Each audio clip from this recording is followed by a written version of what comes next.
Hi, it's Deontay here from Team Firewall Pass. Today we are here with a True Draco deck profile.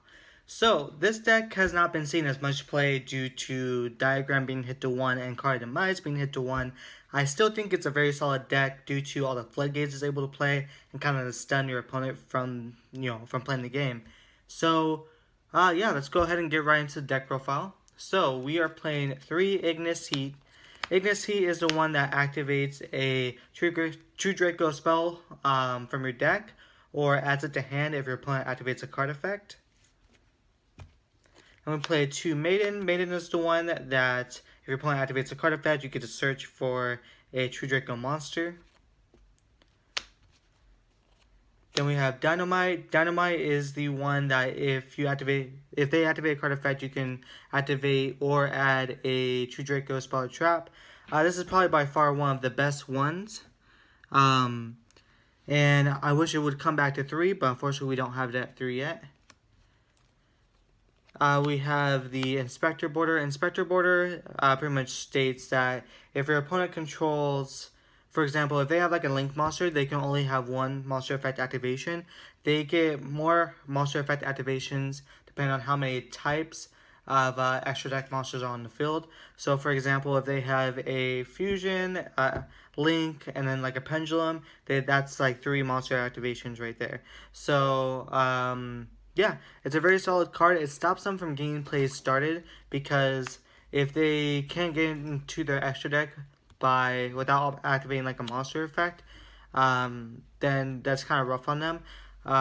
So pretty much like you summon this, and like for example at Emancipators, if they summon like their Researcher, right, they're not going to be able to activate that effect. And if they can't get into a Link monster, then they're not going to be able to activate any effects. We played a 3 Heritage. Heritage is the one that draws.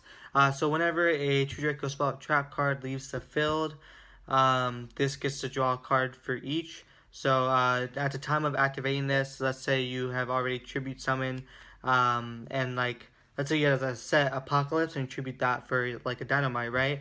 And you activate this will allow you to draw 1. So it's very nice. You also get an additional Tribute Summon with this card, and it pops a Spell or Trap card on your opponent's side of the field. And then we played the 3 Disciples. This is pretty much the only effect that's different between this and the Heritage is the first effect, where Heritage gets to draw a card for each True Draco card that leaves the field.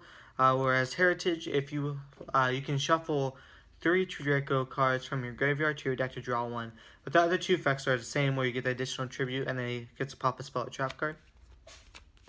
And then we have the 1 Diagram. Diagram is the one that can pop a card from either hand or field, doesn't matter. And you can search for a True Draco or a True King card. In this deck, we're obviously just going to be doing True Draco. But yeah, it's a really solid card. And unfortunately, it did get hit to 1, so it hurts consistency a little bit. But, it is what it is, right? Then we play Double Mystic Mind. We do need to be able to play going second, and I feel like this is one of the best cards to do it. It allows me to play cards like Set Rotation to get my Diagram faster, and I can play out of Mystic Mind, obviously. I can pop it with like a True Draco spell or trap card. But yeah, it's just a very solid card. And then we have the 1 Terraforming. This allows me to search the Diagram or the Mystic Mind. Same with Set Rotation. If I'm going second, I need that Mystic Mind.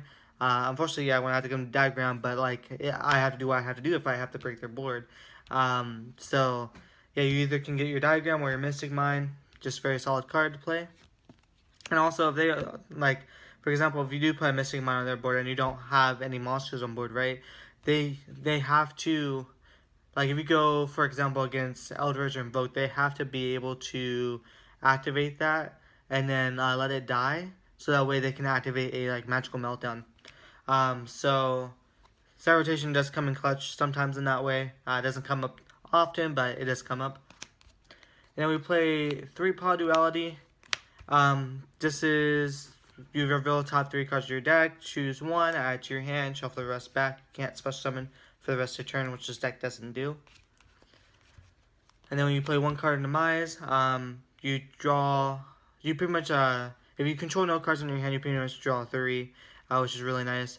Because yeah, it's just really nice. If you control one card in hand, you draw two. Control two cards, you draw one. And then after that, you're kind of out of luck. And then we play the one Upstart Goblin. This is a 39 card deck essentially with this. It was between playing this and then a second Desires, but I decided to go the Upstart instead. And then we play the one Desires. You pretty much you play a lot of floodgates and you play a lot of spells and traps. Like, you're honestly not gonna banish all your monsters. That will rarely ever happen. So this card is definitely, I would say, a must-have, especially with Card and Midas gone. You definitely need to max out on you need to have as much draw power as you can. And the two Draco spells and traps aren't enough, so this really helps. I wouldn't I would probably play 2 max. I wouldn't play 3. I just don't have the space. Again, it was between this and playing this, and I just figured that drawing to 1 is fine, and making the deck less is fine. This it can kind of hinder you if you don't get if you banish your diagram and your dynamite and your main monsters. So you do have a lot of 1-ofs in this deck, unfortunately, and that's why I personally don't want to play more than one of this.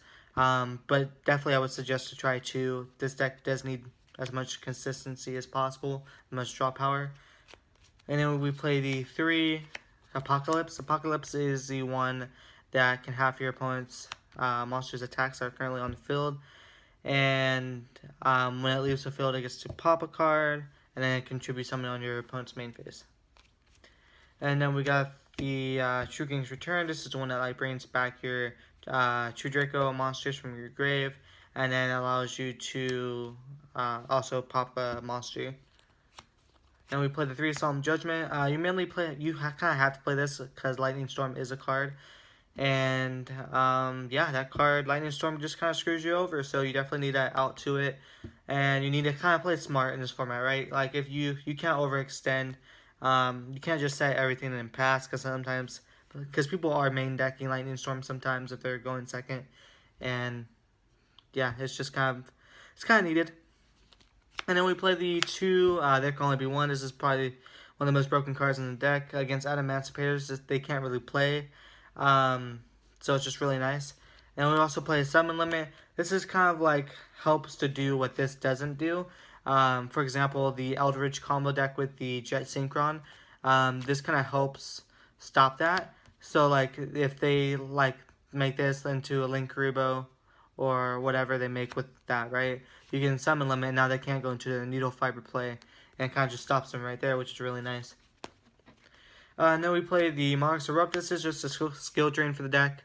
I was thinking of playing skill drain, but we were pretty tight on space. I wanted to keep it at 40 cards, and yeah, this is honestly better than skill drain, because skill drain does affect your monsters too. Not that it hurts you more than it hurts your opponent. It does hurt your opponent more, so you can definitely try to play skill drain. That's fine. I just opted to play the Monarch's Erupt instead, or I guess only because people usually play both, but I'm just only playing Monarch's Erupt. And then we play Double Crackdown. This steals your opponent's monsters, so you can use this is kind of like double Tribute Father in a way. If this becomes dead because they remove their monster before after you target it, and it becomes dead, you can still tribute this for a True Dragon monster, which is fine. This never really has an issue with that.